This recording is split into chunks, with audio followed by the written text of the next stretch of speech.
Croeso unwaith eto I Taith Lle-CHI a chroeso i'r bumed yn ein cyfres o nosweithiau Gymunedol, lle dyn ni'n ceisio estyn allan at gymunedau yr ardaloedd chwarelyddol a thu hwnt wrth gwrs, a hynny drwy gyfrwng Zoom. Heno dyn ni wedi dod lawr I dde Meirionnydd I Fro Dysynnu a canolbwynt ein cyflwyniad ni heno fydd chwarel Bryn a Fentre Abergynolwyn ac yn ymuno â mi mae'r awdur a'r cerddor Manon Steffan Ross. Croeso Manon. Diolch yn fawr. Ges ti wrth gwrs dyfagu mewn ardal chwarelyddol, ond nid yn yr un wyt ti'n ei gynrychioli heno? Na, a ges I magu yn Rhiwlas, a wedyn nes I ysgol uwchradd yn Dyffryn Ogwen, ysgol Dyffryn Ogwen, a cael yn addysgu efo'r olygfa anhygoel yma o chwarel Penrhyn yn y cefndir. Ond mae mam yn dod o Fro Dysynnu yn wreiddiol ac mae gen I gysylltiadau teuluol efo chwarel Bryn hefyd. Reit, wel gawn ni glywed mwy am y cysylltiadau yna. Yn y man, gawn ni glywed mwy am hanes y chwarel. Yn y man, mi gawn ni hefyd clywed y gân newydd ti wedi sgwennu yn arbennig ar yn cyfar ni. Ond cyn I mynd I dwrio ymhellach I hynny, rhagofn bod chi adra yn ymuno ar gyfres yma o nosweithiau Gymunedol am y tro cyntaf, gawn ni achub yr cyfle I roi ychydig o fanylion I chi am Taith Lle-CHI. Mae Taith Lle-CHI yn rhan o brosiect ehangach I ddathlu'r dreftadaeth ddiwydiannol a diwylliannol sydd yn cwmpas ni yma yn yr ardaloedd chwarelyddol yng Ngwynedd yn sgil y chwareli.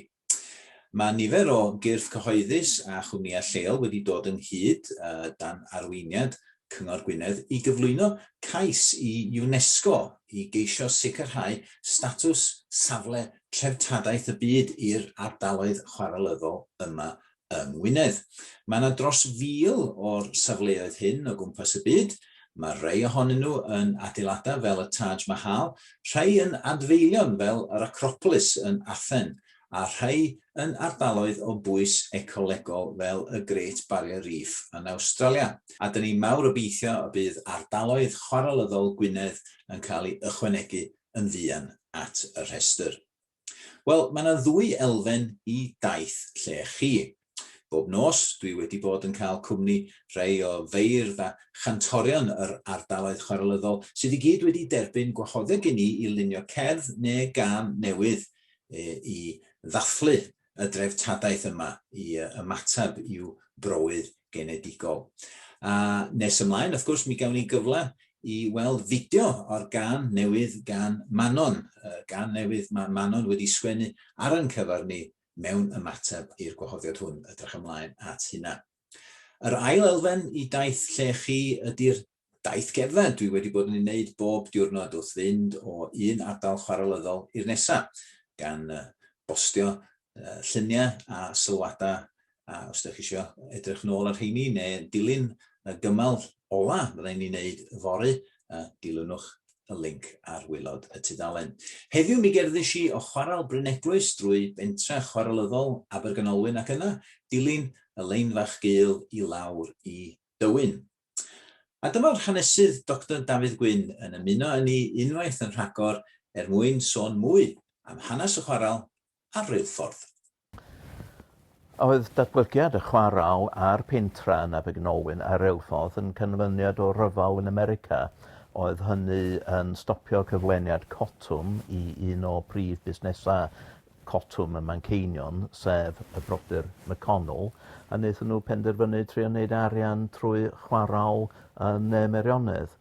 So, sydyn, daeth arian mawr I ddyffryn bach unig yng Nghymru. Oedd y chwarel yn ehangu, pentra cael ei gosod allan, a tren stem yn redeg yr holl ffordd o'r chwarel I lawr i'r prif lein yn Hywyn. Y tren bach cyntaf I gysylltu nid efo'r môr, ond efo'r prif lein. Oedd y Cambrian Railway yn dod fyny ar Fordir Cymru ar y pryd. Beth yn rhyfedd hefyd, wrth gwrs, o'na inclin I lawr i'r pentra a system o sidings oedd yn ymestyn trwy'r pentra mwyn symud fel pobl yn galw the night soil, ond hefyd dod â chwrw a groceries i'r pentra. So, system diddorol iawn. Y McConnells dominyddu tan diwedd y 4eg ganrif o 15, sefydlwyd cwmni annibynnol ar ôl iddyn nhw mynd. Ond erbyn 1911, Sir Henry Hayden Jones, oedd yn mynd yn aelod Senedd dros Sir Feirionwydd, nath o prynu y chwaral a'r pentra a'r rheilffordd.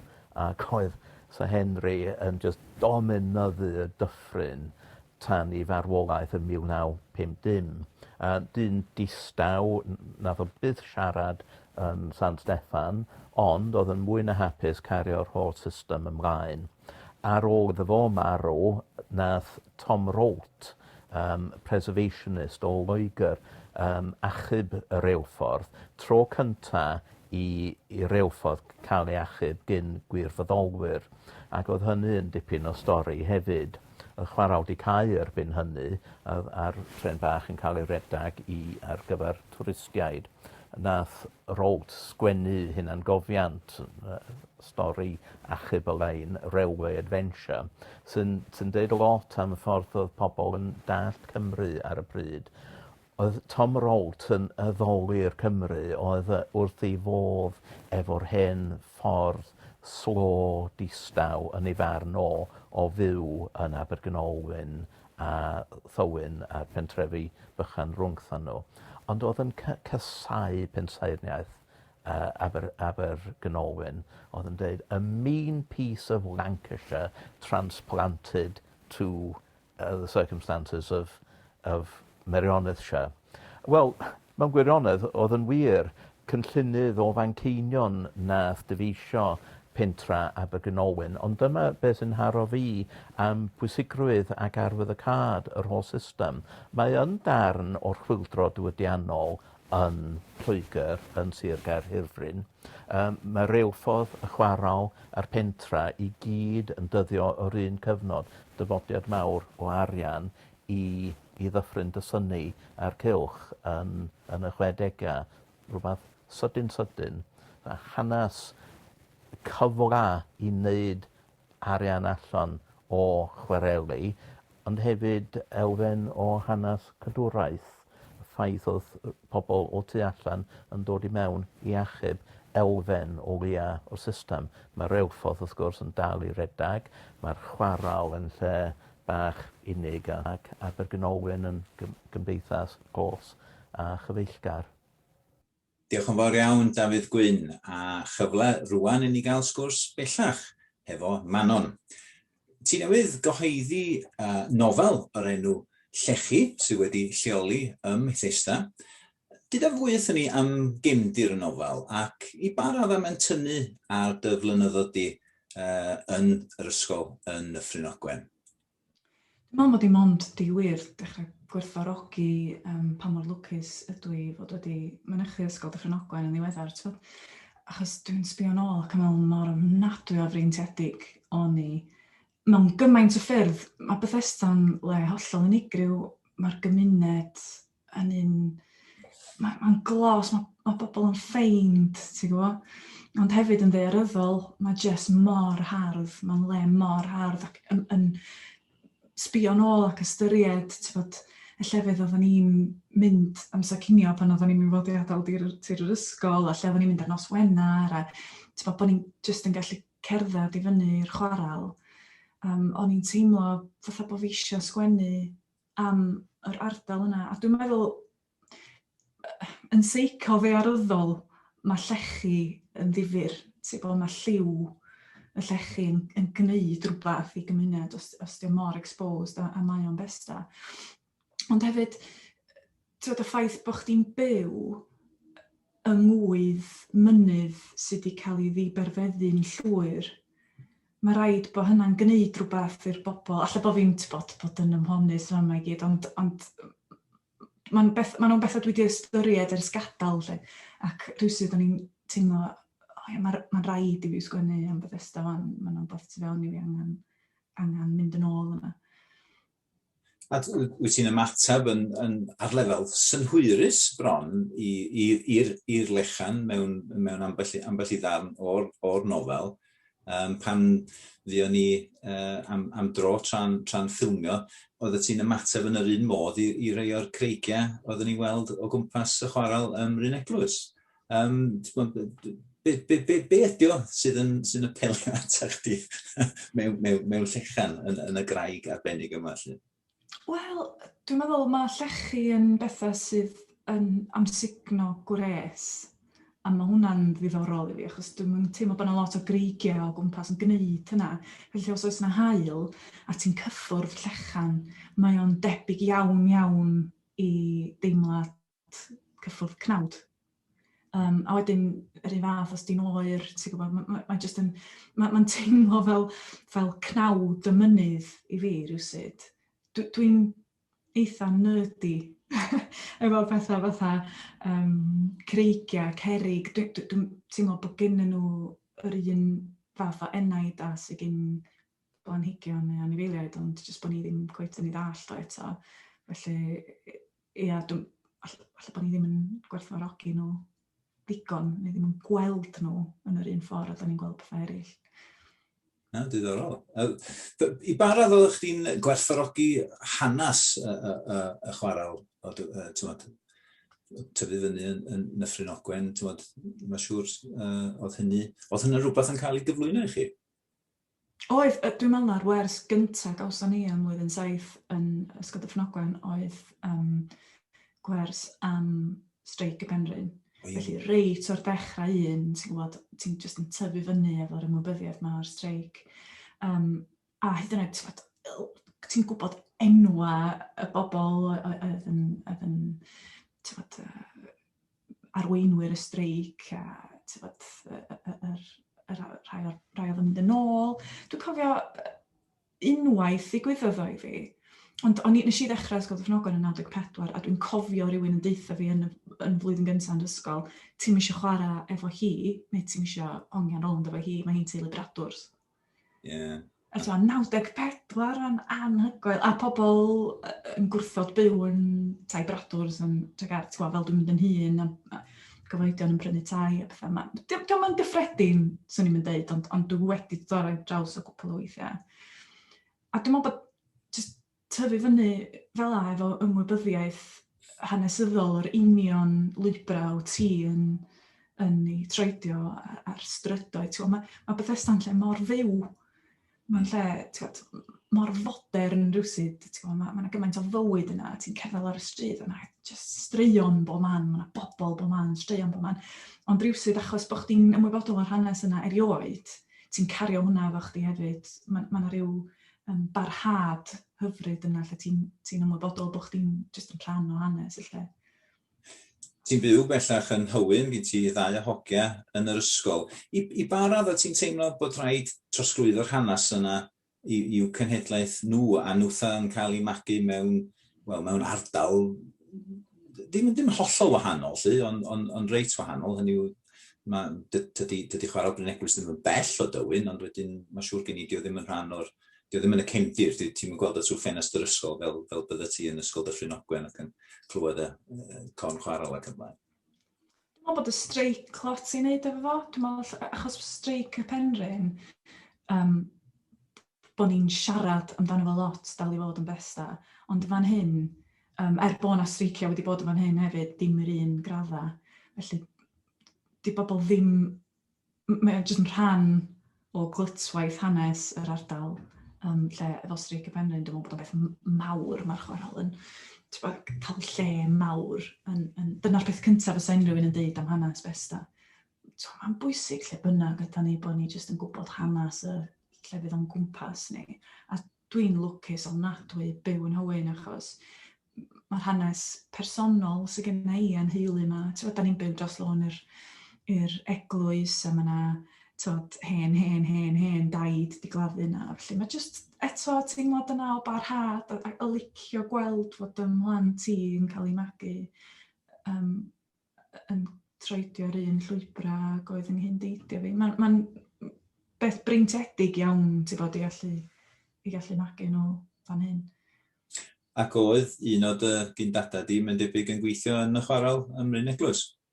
Wel, dwi'n meddwl bod fi'n iawn i ddweud yn hen yncl i yn clodau, a mae'r stori yn mynd bod o, oedd o'n 1 o 9 o blant, a mae'r stori mynd bod o wedi cael ei ddanfon i weithio yn y chwarel yn ifanc, ond oedd o'n dipyn o fardd, a bod o'n arfer mynd i fyny, ond dim yn mynd i gwaith, jyst mynd i'r goedwig i sgwennu barddoniaeth.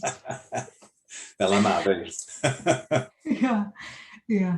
Dwi'n meddwl bod fi'n chip off the old block. Ie. Wel, mi fydd ambell un, mae'n siŵr, sydd yn gwylio heno, falle ddim mor gyfarwydd o hynny a chwarel Bryn Eglwys a'r ardal o'i chwmpas i. Dwi'n gwybod bod ti'n mynd yna'n reit aml i gerdded. Ydy ti creu rhyw fath o ddarlun geiriol i ni o'r hyn sydd i weld o beth sy'n dyddenu di yno mewn gwirionedd? Mae o'n lle reit unigryw, dwi'n meddwl. Dwi'n un o'r pethau hyfryd amdano fo ydy y ffaith bod o ddim mor boblogaidd a hynna, bod na ddim lot o bobl yn gwybod amdano fo. Mae rhywun yn gorau cerdded i fyny Bryn reit serth i gyrraedd yna, ond cerdded ar hyd Nant Gwernol o Abergynolwyn, felly fyddain sydd wedi parcio yn Abergynolwyn a cerdded i fyny. A mae Nant Gwernol yn anhygol, mae jyst llwyth o readra hardd iawn. Mae llinell tren stem Tal Llyn yn mynd rhyw fymryn o'r hyd y llwybr. A wedyn cerdded i fyny eto ac yn dod i'r tiroedd gwastad ar ben y mynydd. A dechrau gweld, a dwi wrth fy modd i fyny'n topia Nant Gwernol, mae yna linell yn y mynydd lle ti'n dechrau gweld y llechi. A cyn hynna, fysa ti'n meddwl bod yna chwarel i fyny yna, mae yna linell lle ti'n gweld bod y mynydd yma wedi ei thorri. Dwi'n cerdded yn bellach i fyny, a mae yna ambell adfail a llwybra a choedwigoedd yna, ond mae wastad yn dawel iawn i fyny fyna. A dyna un o'r pethau dwi'n meddwl dwi'n licio fwyaf amdano fo. Mae o'n teimlo fatha, bod hanes y lle yn cael ei nodi. Mae yna bostiau efo rhyw beth ti'n weindio ac yn clywed hanes y lle. Ti'n weindio'r lyfr yma, mae'n lais yn adrodd chydig o hanesion o gyfnod y chwarel. Ond heblaw am heina ac ambell fap ar adfeilion, mae yna lot o'r chwarel yn cael ei ildio i natur. A dwi'n licio hynna, dwi'n licio bod ni yn parchu'r chwarel a parchu'r hanes, ond hefyd yn parchu grym natur i jyst cymryd drosodd unwaith eto, dod yn ôl i le mae fod. Mae'r coed yn raddol gorchuddio'r hen domenydd yn dydyn. Yndi. Ond mae yna, fel ti'n dweud, mae yna le yna i ddychymyg bardd ac awdur a cherddor. Dwi'n gwybod wrth baratoi ar gyfer sgwennu'r gan, nes i dipyn o ymchwil i hanes Bryn Eglwys.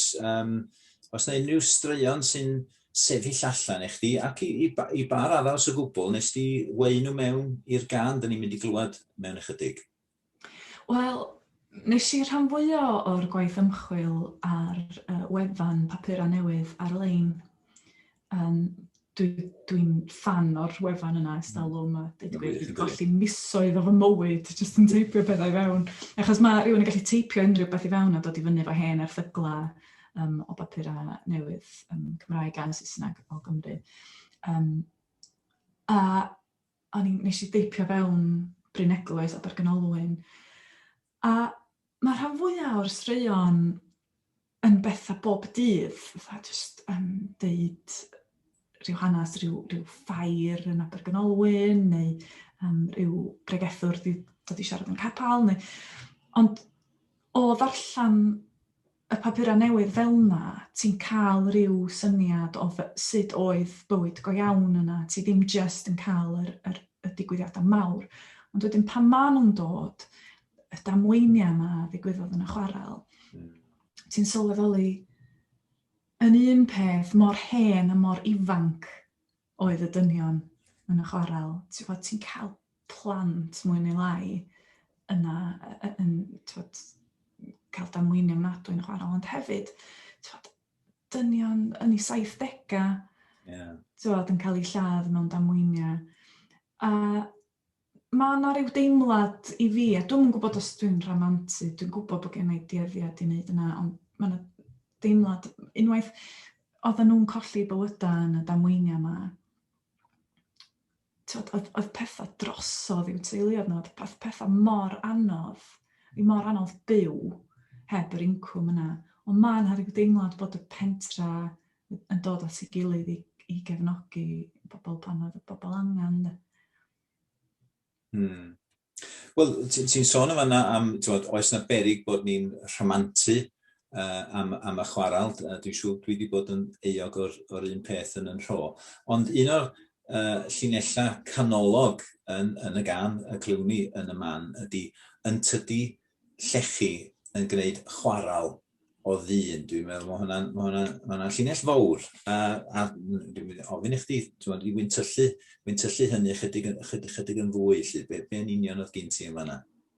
O bron bod o yn ymatab i fy hun, ti'n gwybod, dwi'n darllen yr hen bapurau newydd yma ac yn mynd i fyny'r lle yma, sy'n mor ofnadwy o hardd rwan.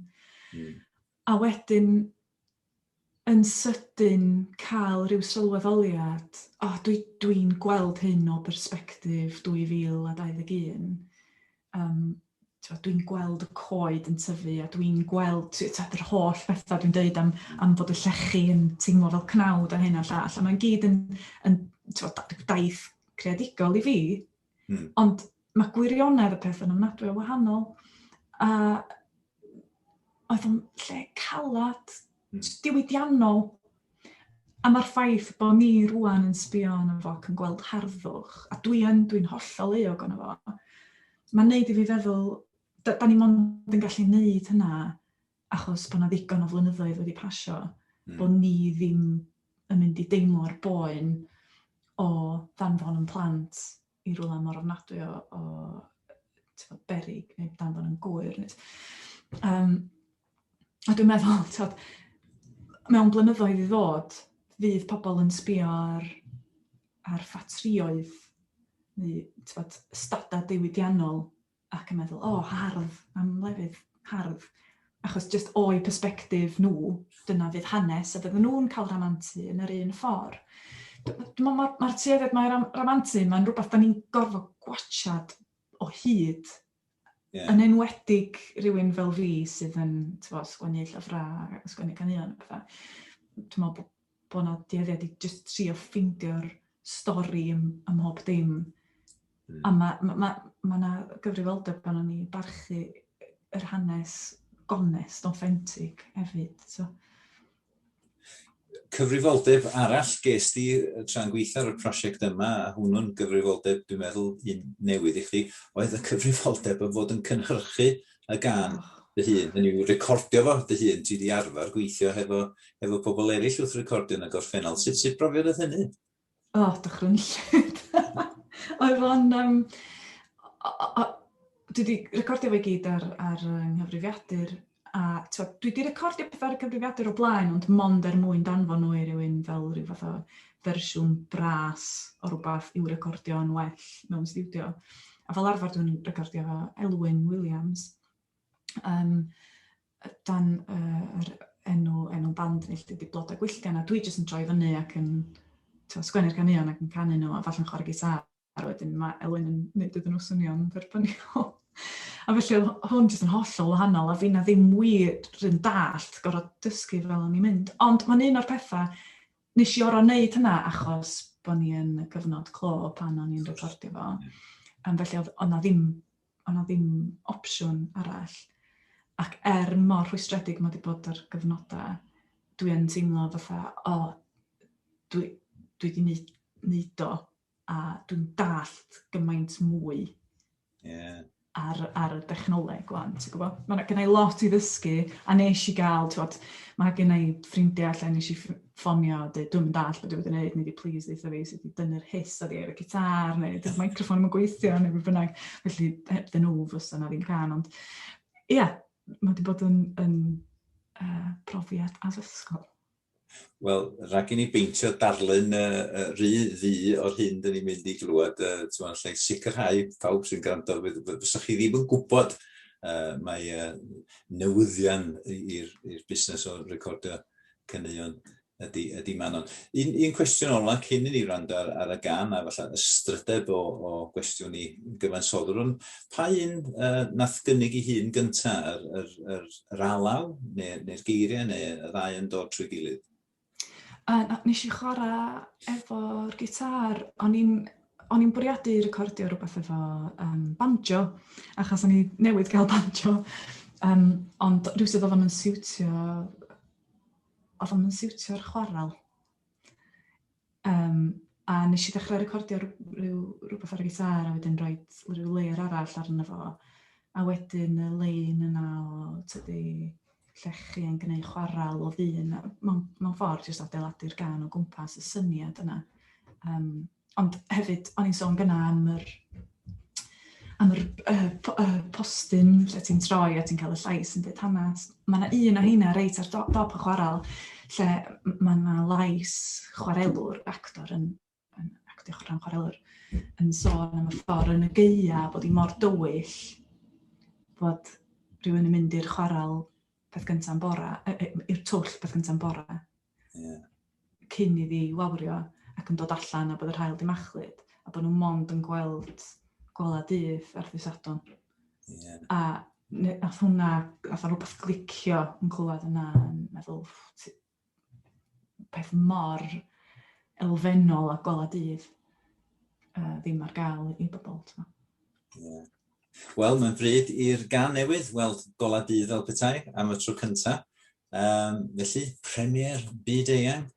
Dyma gan newydd gan Manon wedi sgwennu yn sbesial ar gyfer Taith Lle-CHI. Mwynhewch.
Tydi Lle-CHI yn gwneud chwarel ddydd. Tydi Lle-CHI yn gwneud chwarel ddydd. Tydi Lle-CHI yn gwneud chwarel ddydd. Tydi Lle-CHI yn gwneud chwarel.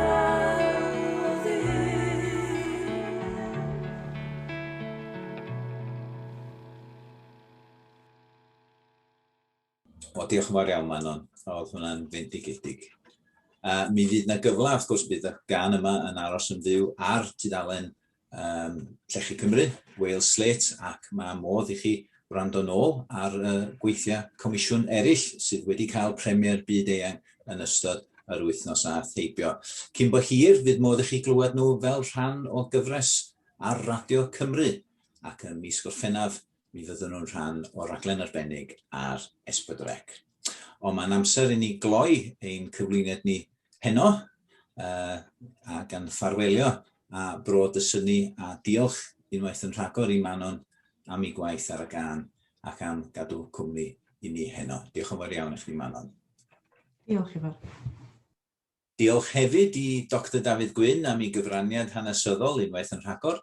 Diolch i'n noddwyr ni, Cyngor Gwynedd a Chronfa Dreftadaeth y Loteri, Amgueddfa Cymru, Llenyddiaeth Cymru a Bardd Cenedlaethol Cymru. Ond mwy na hynny, diolch i chi am wrando.